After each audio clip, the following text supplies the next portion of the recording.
ഈ യോഗത്തിന് ആ സമയത്ത് എൻ്റെയും കേരളമാണ് എന്നത് ചെറുപ്പം മുതൽ എനിക്ക് ബോധ്യപ്പെടുത്തിയ മലയാളികൾക്ക് നന്ദി, നമസ്കാരം. ഇനി ഞാൻ തമിഴിൽ പറയാം. ഞാൻ പറയുന്നത് അവിടെയും കേൾക്കണം. അതുകൊണ്ടാണ്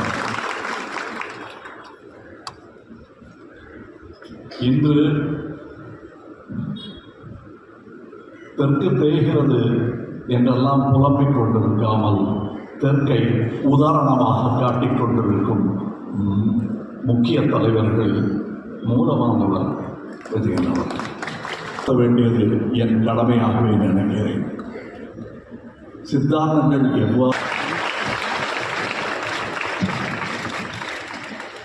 ജൂൺ മാസം ഫയൽ തീർപ്പാക്കൽ